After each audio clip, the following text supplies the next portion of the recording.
اعوذ باللہ من الشیطان اللعین الرجیم بسم اللہ الرحمن الرحیم الحمد للہ رب العالمین وصلی اللہ علی محمد وآلہ طیبین الطاہرین المعصومین اللہم صلی علی محمد وآل محمد وعجل فرجہم۔ سامعین محترم، ناظرین کرام، السلام علیکم ورحمۃ اللہ وبرکاتہ۔ تحفہ یا علی مدد علیہ الصلوۃ والسلام، سلسلہ گفتگو تاریخ العلماء شیعہ علماء اہل بیت۔ علماء اہل بیت شیعہ نے حیدر قرار کہ وہ عظیم فقہا اور مجتہدین کہ جن کی حیات طیبہ پر ہم گفتگو کر رہے ہیں، اور ہماری گفتگو اپنے 8ویں مرحلے میں داخل ہوئی ہے، اور زمانے کے اعتبار سے ہم غیبت صغرا پر گفتگو کر رہے ہیں۔ نائب اول کی حیات پہ ہم نے گفتگو کی اور وہاں روایات بھی بیان کی کہ ائمہ معصومین علیہ السلام نے نائب اول امام زمان حضرت عثمان ابن سعید ان کے متعلق جو روایات تھیں، ائمہ معصومین علیہ السلام کے جو ارشادات تھے، وہ اپنے ناظرین اور سامعین کی خدمت میں پیش کیے۔ آج کی گفتگو جو ہے وہ ہماری دوسرے سفیر جناب حضرت محمد ابن عثمان ابن سعید العمری کے متعلق ہے، جو امام زمانہ علیہ السلام کی توقیع آپ کے ارشادات کے مطابق اپنے والد بزرگوار جناب عثمان ابن سعید کی جگہ پہ دوسرے نائب بنتے ہیں، اور قائم مقام خلیفے کی حیثیت بھی رکھتے ہیں، وکیل کی حیثیت بھی رکھتے ہیں، اور سفیر کی حیثیت بھی رکھتے ہیں۔ جناب حضرت عثمان ابن سعید کے یہ فرزند جو کہ محمد ابن عثمان ابن سعید ہیں، ان کی عظمت کے لیے وہ روایت ہی کافی ہے کہ جو ہم نے اپنے ناظرین کی خدمت میں پیش کی تھی کہ جب امام حسن عسکری علیہ السلام نے امام زمانہ علیہ السلام کا تعارف کروایا تھا، اور ساتھ یہ بھی بتایا تھا کہ ان کے پہلے نائب اور پہلے خلیفہ جو ہوں گے، پہلے وزیر جو ہوں گے، پہلے وکیل جو ہوں گے، وہ عثمان ابن سعید ہیں، اور اسی عثمان ابن سعید کا فرزند جو ہوگا وہ میرے فرزند کا بھی وکیل ہوگا، نائب ہوگا۔ یعنی امام حسن عسکری علیہ السلام نے جناب حضرت محمد ابن عثمان کے متعلق یہ حکم ارشاد فرمایا تھا کہ وہ میرے بیٹے کے نائب ٹھہریں گے۔ ہم پہلے بھی بتا چکے ہیں کہ یہ جو نائبین ہیں، یہ نواب اربع جو ہیں، ہم ان کے عصمت کا ہم اعلان نہیں کر رہے ہیں کہ یہ معصوم اسی طرح سے معصوم ہے کہ جس طرح امام زمانہ علیہ السلام معصوم ہے، نہیں، ایسا ہم بیان نہیں کر رہے، اور نہ اس بات پہ کوئی یہ اشتباہ کرے، اور نہ یہ اشتباہ پیدا کیا جائے کہ یہ جو نواب اربع ہیں یا یہ مجتہدین جو ہیں یہ معصوم ہیں، یا یہ امام زمانہ علیہ السلام کی طرح معصوم ہے، یا ان کے مقابل میں ایسا کچھ بھی نہیں ہے۔ اور اگر ایسا کچھ ہے، اگر کوئی کہتا ہے تو اس کا مطلب یہ ہے کہ وہ تاریخ علماء سے اور دین اہل بیت سے آشنا نہیں ہے۔ ہاں، ہم یہ ضرور کہتے ہیں کہ یہ احباب جو تھے یہ معتمد تھے امام کے، اور امام کے ارشادات جو ہیں ان کے بارے میں جو متعدد دفعہ آپ نے ارشاد فرمائے ہیں، ان سے یہ ثابت ہوتا ہے کہ یہ کوئی عام لوگ نہیں تھے بلکہ منتخب شدہ لوگ تھے، اور یہ امام کے معتمد اور امام کے نزدیک ثقہ لوگ تھے۔ خوب، اس کے بعد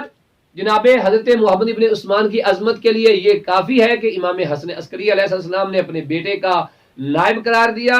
اور اس کے بعد وہ توقیع، وہ امام زمانہ علیہ السلام کا خط کہ جو جناب عثمان ابن سعید کی وفات کے متعلق تعزیت نامہ وہ جو امام نے ارسال کیا تھا، امام نے بھیجا تھا جناب محمد ابن عثمان کے متعلق، وہ بہت خوبصورت جملے اس کے اندر موجود ہیں کہ امام فرماتے ہیں کہ ہم بھی غمزدہ ہیں اور تم بھی غمزدہ ہو، اس مصیبت میں جتنا تیرے اوپر یہ مصیبت اثر کر رہی اتنا یہ مصیبت ہمارے ساتھ بھی تعلق جو ہے وہ رکھتی ہے۔ اور پھر امام نے جناب محمد ابن عثمان کی عظمت بیان کرتے ہوئے یہ جملہ ارشاد فرمایا کہ تیرے باپ کا چہرہ پروردگار روشن کرے، وہاں اسے خوشی عطا فرمائے، اور تیرے باپ کی یہ خوش بختی ہے، خوش نصیبی ہے تیرے باپ کی کہ تیرے باپ کو پروردگار نے تجھ جیسا فرزند عطا کیا ہے۔ امام زمانہ علیہ السلام کا اپنے دوسرے نائب کے متعلق یہ کہنا کہ تیرے باپ کی یہ خوش بختی ہے کہ پروردگار نے تو جیسا اسے بیٹا عطا کیا ہے. یہ جملہ امام کا بتاتا ہے کہ اللہ کی بارگاہ میں، ائمہ معصومین کی بارگاہ میں جناب محمد ابن عثمان ابن سعید العمری جو ہے، ان کا مرتبہ اور ان کا معیار کیا ہے. اور پھر امام زمانہ علیہ الصلوۃ والسلام کی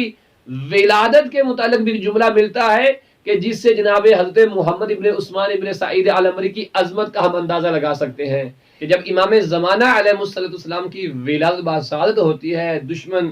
ہر طرف سے جاسوسی کر رہا ہے اور انتہائی خلوت میں اور انتہائی اہتمام کے ساتھ جو ہے یہ ولادت ہوتی ہے، اور اکثر لوگوں کو پتہ نہیں ہوتا کہ امام زمانہ علیہ الصلوۃ والسلام دنیا میں تشریف لے آئے ہیں. لیکن اس وقت ایک روایت موجود ہے جس کا میں متن بھی آپ کی خدمت میں عرض کرتا ہوں کہ محمد ابن خیلان اپنے والد سے اور وہ غیاث ابن اسد سے نقل کرتے ہیں کہ میں گواہی دیتا ہوں کہ جو کچھ میں کہہ رہا ہوں ان باتوں کو میں نے محمد ابن عثمان ابن سعید سے سنا ہے. اور وہ فرماتے ہیں کہ جب امام زمانہ علیہ الصلوۃ والسلام کی ولادت باسعادت ہوتی ہے تو اس وقت میں موجود تھا اور میں نے دیکھا کہ امام زمانہ علیہ السلام کی جب ولادت ہوتی ہے تو آپ کے چہرہ مبارک سے ایک ایسا نور نکلتا ہے، ایک ایسی روشنی نکلتی ہے کہ جو آسمانوں کو روشن کر دیتی ہے. اور اس کے بعد امام علیہ السلام قرآن کی اس آیت کو تلاوت کرتے ہیں کہ جس میں پروردگار نے خود اپنے وحدہ لا شریک ہونے کی گواہی دی ہے. سورہ آل عمران کی وہ آیت نمبر 18 ہے جو میں اپنے سامعین کی خدمت میں تلاوت کرتا ہوں کہ جو امام زمانہ علیہ السلام نے تلاوت کی اور اس روایت کو سنا گیا کس سے؟ جناب محمد ابن عثمان ابن سعید سے. اور مطلوب یہ ہے کہ ایسے حساس موقع پہ جناب حضرت عثمان ابن سعید جو ہے وہ موجود تھے. اور وہ آیت کیا ہے؟ بسم اللہ الرحمن الرحیم. شاہد اللہ انہ لا الہ الا هو والملائکۃ واولی العلم قائما بالقسط لا الہ الا هو العزیز الحکیم. یہ وہ آیت تھی کہ جو امام زمانہ علیہ السلام نے تلاوت کی کہ اللہ سبحانہ و تعالیٰ کی ذات فرما رہی ہے کہ میں اپنے وحدہ لا شریک، اپنے ایک ہونے کی گواہی دیتا ہوں، اور فرشتے بھی یہی گواہی دے رہے ہیں اور علماء بھی یہی گواہی دے رہے ہیں کہ اللہ ایک ہے. یہ وہ آیت تھی کہ جو جناب محمد ابن عثمان ابن سعید نے نقل فرمائی ہے کہ امام زمانہ علیہ السلام نے وقت ولادت جب دنیا میں تشریف لائے تو اس آیت قرآنی کو تلاوت کیا. تو یہ مرتبہ ہے جناب حضرت محمد ابن عثمان ابن سعید کا، جو فقیہ ہیں، جو عالم ہیں، اپنے وقت کے بہت بڑے عالم ہیں، امام زمانہ علیہ السلام کے نائب ہیں.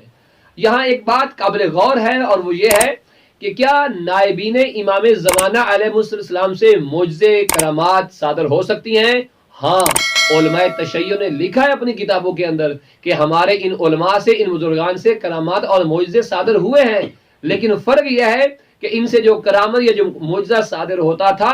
وہ حکم امام سے ہوتا تھا، یعنی ان کی اپنی شخصی وہ اہمیت نہیں تھی، بلکہ امام علیہ السلام کے ساتھ جو ان کا اتصال تھا، جو ان کی ملاقات تھی، اس ملاقات کی برکت کی وجہ سے، اس ملاقات کی وجہ سے امام زمانہ علیہ السلام کے حکم سے ان کے وجود سے کرامات اور معجزے جو ہیں وہ صادر ہوتے تھے. جناب شیخ عباس قمی رضوان اللہ تعالی علیہ، جن کی مفاتیح الجنان ہے اور بہت بڑے محدث ہیں، انہوں نے سفینۃ البحار جلد نمبر 1 کے اندر اس بات کو نقل کیا ہے اور فرماتے ہیں کہ جناب محمد ابن عثمان کے جو حالات تھے جو انہوں نے اپنی کتاب کے اندر نقل کیے ہیں، وہاں فرماتے ہیں کہ ابو جعفر، چونکہ محمد ابن عثمان ابن سعید کی جو کنیت تھی وہ ابو جعفر تھی. ابو جعفر محمد ابن عثمان امام کے درمیان واسطہ تھے اور وہ 50 سال تک امام علیہ السلام کی نیابت کے جو فرائض تھے وہ انجام دیتے رہے ہیں. اور اس کے بعد فرماتے ہیں کہ امام زمانہ علیہ السلام نے اپنے اس وکیل کو اجازت دیا ہوا تھا